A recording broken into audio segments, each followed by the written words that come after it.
ನಡು ರಸ್ತೆಯಲ್ಲಿ ಮನುಷ್ಯನ ತಲೆ ಬುರುಡೆ ಮೂಳೆ ಪ್ರತ್ಯಕ್ಷ ಆಗಿದೆ. ಮನುಷ್ಯನ ತಲೆ ಬುರುಡೆ ಮೂಳೆ ನೋಡಿ ಜನರಲ್ಲಿ ಆತಂಕ ಸೃಷ್ಟಿಯಾಗಿದೆ. ಇದೇನಪ್ಪ ನಡು ರಸ್ತೆಯಲ್ಲಿ ಈ ರೀತಿಯಾಗಿ ಮನುಷ್ಯನ ಪಾರ್ಟ್ಸ್ಗಳು ಈ ರೀತಿಯಾಗಿ ಬಿದ್ದಿದೆಯಲ್ಲ ಅಂತ ಜನ ನೋಡಿ ಕಂಗಾಲಾಗಿದ್ದಾರೆ. ನಡು ರಸ್ತೆಯಲ್ಲಿ ಮನುಷ್ಯನ ತಲೆ ಬುರುಡೆ ಮೂಳೆ ನೋಡಿ ಜನರಲ್ಲಿ ಆತಂಕ. ಬೆಳ್ಳಂಬೆಳಗ್ಗೆ ಬೆಚ್ಚಿ ಬಿದ್ದ ಮೈಸೂರಿನ ಗೋಳೂರು ಗ್ರಾಮಸ್ಥರು. ನಂಜನಗೂಡಿನ ಗೋಳೂರು ಗ್ರಾಮದಲ್ಲಿ ವಾಮಾಚಾರ. ನಿನ್ನೆ ಅಮಾವಾಸ್ಯೆ, ಹೀಗಾಗಿ ಮಾಟ ಮಂತ್ರ ಮಾಡಿರುವ ಶಂಕೆ ವ್ಯಕ್ತವಾಗ್ತಾ ಇದೆ. ಸ್ಮಶಾನದಿಂದ ಮನುಷ್ಯರ ಮೂಳೆ ತಂದು ವಾಮಾಚಾರ. ಬುರುಡೆ ಜೊತೆ ಅರಿಶಿನ, ಕುಂಕುಮ, ನಿಂಬೆಹಣ್ಣು ಇಟ್ಟು ಮಾಟ. ವಾಮಾಚಾರದಿಂದ ಬೆಚ್ಚಿ ಬಿದ್ದಿರುವ ಗೋಳೂರು ಗ್ರಾಮಸ್ಥರು ಬೇರೆ ಊರಿನಿಂದ ಬಂದು ವಾಮಾಚಾರ ಮಾಡಿರುವ ಶಂಕೆ ಇಲ್ಲಿ ವ್ಯಕ್ತವಾಗ್ತಾ ಇದೆ. ಯಾರನ್ನ ಉದ್ದೇಶಿಸಿ ಈ ಮಾಟ ಮಂತ್ರ ವಾಮಾಚಾರ ಮಾಡಿದ್ದಾರೆ ಅನ್ನುವಂಥದ್ದು ಎಲ್ಲರ ಜನರಲ್ಲೂ ಕೂಡ ಆತಂಕ ಸೃಷ್ಟಿ ಮಾಡಿದೆ.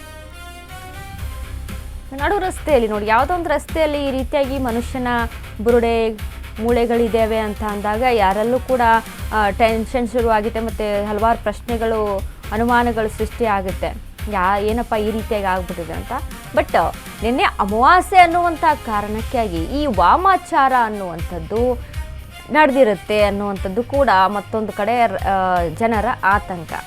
ನಡು ರಸ್ತೆಯಲ್ಲಿ ನಿಂಬೆಹಣ್ಣಿಟ್ಟು, ಅಲ್ಲಿ ಅರಿಶಿನ ಕುಂಕುಮ ಇಟ್ಟು, ಈ ರೀತಿಯಾಗೆಲ್ಲ ಮನುಷ್ಯನ ಬುರುಡೆಯನ್ನು ಇಟ್ಟು ಈ ರೀತಿಯಾಗಿ ಮಾಡಿದ್ದಾರೆ ಅಂತ ಅಂದರೆ ಇದು ಮಾಟನೇ, ಇದು ಮಂತ್ರನೇ, ಮಾಟ ಮಂತ್ರನೇ, ಇದು ವಾಮಾಚಾರನೇ ಅನ್ನೋದು ಇಲ್ಲಿ ಗೊತ್ತಾಗಿದೆ.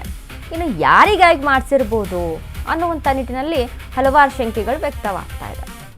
ನಮ್ಮ ಗೋಳೂರು ಗ್ರಾಮದಲ್ಲಿ ತುಂಬಾ ಹಿಂದಿನಿಂದಲೂ ಕೂಡ ಹಲವಾರು ಮೌಢ್ಯತೆಗಳು ಸಣ್ಣ ಪುಟ್ಟಾಗಿ ನಡ್ಕೊಂಡು ಬರ್ತಾ ಇತ್ತು. ಇವೆಲ್ಲ ಏನು ಆ ಥರ ನಮ್ಮ ಗ್ರಾಮದಲ್ಲಿ ಏನು ಇಲ್ಲ ಅನ್ನೋ ರೀತಿಯಲ್ಲಿ ನಾವು ಕೂಡ ಇದ್ದೀವಿ. ಇವತ್ತು ನಿನ್ನೆ ರಾತ್ರಿ ಯಾರು ನೋಡಿಲ್ಲ, ನಮ್ಮ ಗ್ರಾಮದ ಒಂದು ಎಣ್ಣೆ ಹೊಡೆಗೆ ಸಂಬಂಧಪಟ್ಟಂಗ ಮಧ್ಯಭಾಗದಲ್ಲಿ ಒಂದು ರಂಗೋಲಿ ಚಿತ್ರ ಹಾಕಿ ಅಲ್ಲಿ ಒಂದು ತರ ಬೂಡೆ ಮತ್ತು ಕೈ ಮೂಳೆ ಇದನ್ನ ಹಾಕಿ ಕುಂಕುಮ ಹಾಕಿ ನಿಂಬೆಯನ್ನು ಹಾಕಿ ಒಂದು ಮಾಟ ಮಂತ್ರ ಮಾಡೋ ರೀತಿಯಲ್ಲಿ ಮಾಡಿದ್ದಾರೆ. ಯಾರು ಅನ್ನೋದು ಯಾರಿಗೂ ಗೊತ್ತಿಲ್ಲ, ಯಾರ ಗಮನಕ್ಕೂ ಕೂಡ ಬಂದಿಲ್ಲ. ನಾವು ಕೂಡ ರಾತ್ರಿ ಊರ್ಲಿರ್ಲಿಲ್ಲ, ಹಾಗಾಗಿ ಏನು ಉದ್ದೇಶಕ್ಕೆ ಮಾಡಿದ್ದಾರೆ, ಯಾರು ಮಾಡಿದ್ದಾರೆ ಅನ್ನೋದು ಕೂಡ ನಮ್ಗೆ ಇನ್ನೂ ಐಡಿಯಾ ಇಲ್ಲ. ಯಾಕಂದ್ರೆ ರಾತ್ರಿ ಹತ್ತೊತ್ತಲ್ಲಿ ಒಬ್ರಿಗೂ ಎಲ್ಲ ಜನ ತಿರ್ಗಾಡ ಅಂತ ಸಮಯ ಅದು. ಅದೇನ್ ಕಾಟಾಚಾರನೋ ಏನೋ ಯಾರು ಕೂಡ ಒಬ್ರು ಕೂಡ ನೋಡಿಲ್ಲ. ಅದು ಅವ್ರ ಸಮಸ್ಯೆ ಏನು, ಅವ್ರು ಏನ್ ಮಾಡಕ್ಕೋಸ್ಕರ ಮಾಡಿದ್ದಾರೆ ಅನ್ನೋದು ಕೂಡ ಗೊತ್ತಿಲ್ಲ. ನಾವು ತುಂಬಾ ಈಗ ಹಿಂದುಳಿದ ಜನ ಇರೋದ್ರಿಂದ ನಮ್ಗ ತುಂಬಾ ಈ ವಿಚಾರದಲ್ಲಿ ಭಯ ಉಂಟಾಗದ.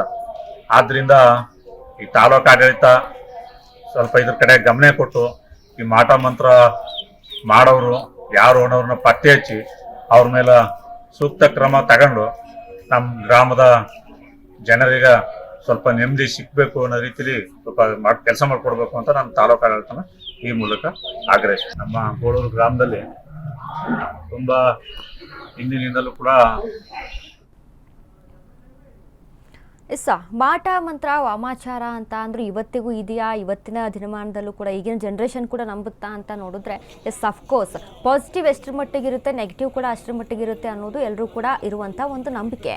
ಬಟ್ ಇಲ್ಲಿ ಈ ರೀತಿಯಾಗಿ ಮಾಡಿದ್ದಾರೆ, ಈ ರೀತಿಯಾಗಿ ಅಲ್ಲಿ ಒಂದು ಏನು ಚಿತ್ರವನ್ನು ತೆಗೆದು ಈ ರೀತಿ ಮಾಡಿದ್ದಾರೆ ಅಂತ ಅಂದಾಗ ಯಾರಿಗಾದರೂ ಮೊದಲಿಗೆ ಅನಿಸೋದೇ ಇದು ಯಾವುದೋ ವಾಮಾಚಾರದ್ದು, ಹಾಗಾಗಿ ಮಾಡಿದ್ದಾರೆ ಅಂತ. ಹಾಗಾಗಿ ಜನ ಅಲ್ಲಿ ಆತಂಕಗೊಂಡಿದ್ದಾರೆ.